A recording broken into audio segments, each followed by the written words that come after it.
நான் நாமக்கல் மாவட்டத்தில் வந்து இருக்கேன். நான் ஸ்கூல் படித்ததில் SRV higher secondary school, college வந்து கற்பகமலை பண்ணேன் கோயம்புத்தூரில்.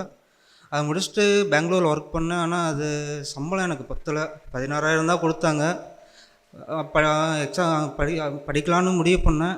ஒரு 6 மாதம் தான் டைம் இருந்தது. என்ன பண்ணலான்னு யோசிக்கும்போது சரி யூடியூப் பார்த்து படிக்கலான்னா அது ஒன்றும் ஃபஸ்ட் டைம் பண்ணுறதுனால ஒன்றும் புரியல. அதுக்கப்புறம் எந்த அகாடமி போய் படிக்கலாம்னு யோசிக்கும்போது எனக்கு எல்லாம் சொன்னது சுரேஷ் அகாடமி படித்தா அது பெஸ்ட்டாக இருக்கும், நல்லா சொல்லி தருவாங்க. சரி நானும் சேர்ந்து படித்தேன், நல்லா படித்தேன்.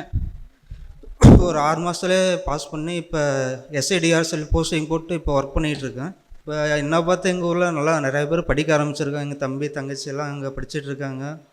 ரொம்ப சந்தோஷமாக இருக்குது. வீட்டிலேருந்து யாரும் வர முடியல. தங்கச்சி எக்ஸாம்னால எல்லாம் போயிட்டாங்க, அங்கே போயிட்டாங்க. எனக்கு பின்னாடி வரவங்க நல்லா படித்து பாஸ் பண்ணணும்னு நான் கேட்டுக்கிறேன். ரொம்ப சுரேஷ் IAS அகாடமி வெற்றியின் முக